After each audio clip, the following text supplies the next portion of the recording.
mga 2 taon na ako dito ngayon, pangalawang balik ko, no? Yung mga pagkilos naman ng mga estudyante, ano naman yun, karapatan naman nila yun, di ba? Hindi naman natin kasi siyempre, nasa freedom ano tayo, di ba?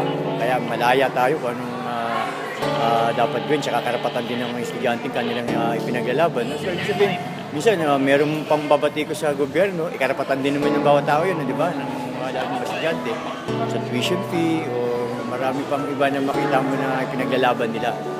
Yun, karapatan naman nila yun eh. Maganda yun, no? Di ba? At kasama din kami doon, lahat nandito. Hindi lang pang sarili nila interes, kundi pang kalahatan na interes yun. Kasama kami doon, di ba? Kung ano yung tama, mabuti na tingin nila na pwede nilang ipaglaban para sa amin at para din sa iba, di ba? Gawin nila. Okay, magandang hapon din. Ako si Nari Hernandez. Mas kilala ako sa tawag na Kuya Nari. Ako ay kasalukuyang treasurer ng aming samahang Maninita sa UP Campus at ako ay dati ring naging tagapangulo ng aming organisasyon. Ngayon sa tanong na kung ano na ang naitulong ng mga estudyante sa aming sektor, masasabi ko na napakalaking bagay ang mga naitulong na ng mga estudyante sa mga suliranin ng samahan, hindi lang ng samahan kundi ng iba't iba pang sektor dito sa Diliman. Naalala ko noong 2005 nung nagkaroon din kami ng problema dito sa pagpaparelocate sa mga kasama naming Maninita dito sa Academic Oval. Maraming mga estudyante ang sumuporta sa amin, pero masigit na tinanganan ng Eastern UP yung aming issue at talagang nakatutok sila kahit sa pagsasagawa namin ng mga mobilization para lamang may address sa UP admin ang aming mga concern. At simula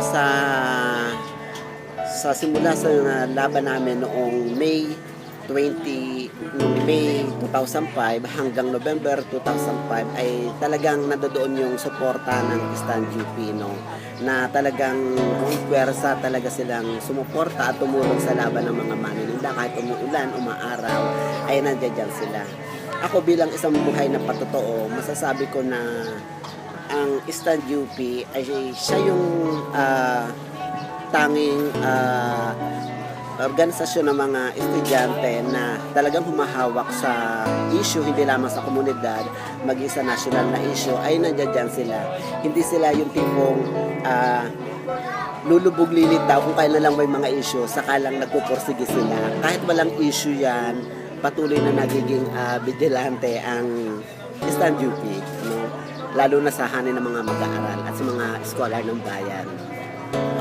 Ang aking mensahe sa mga totoong scholar ng bayan, piliin po sana natin ang mga estudyante na handang magtaguyod ng demokratikong interes, hindi lamang sa hanay ng mga scholar ng bayan, maging sa komunidad at sa buong sambayan ng Pilipino na rin. Maging matalino tayo sa ating pagpili sapagkat ang posisyon ng ating mga ihalal dito sa University Student Council ay nakasalalay sa kanila ang ikakapagtagumpay ng buong mga scholar ng bayan dito sa loob ng Universidad ng Pilipinas. Kapag may sinasabi nga may demolition dito, pumupunta sila. Kapag may kami dito, may kagaya ng dito, naglinis, tumulong din sila sa amin sa paglilinis ng mga basura. Marami naman sila natulong sa amin eh. Kasi kapag may kailangan kami, dumadating naman sila kaagad. Pag may kailangan kami konsulta siguro sa mga tinuturuan kami. Mga bagay-bagay na yung dito sa asosasyon. Ang stand-up ay lumubog sa batayang area upang tumindig sa batayang karapatan ng mga mamamayan sa komunidad ng Barangay UP Campus. Hanggang sa kasalukuyan ay kasama namin ang stand-up sa paglaban sa tinatawag na Master Development Plan. Dahil sa patuloy na ugnayan ng mga estudyante at mamamayan ng Barangay UP Campus, inaalok namin ang suporta sana ng mga scholar ng bayan kay Miko Pangalanan at sa buong slate ng stand duty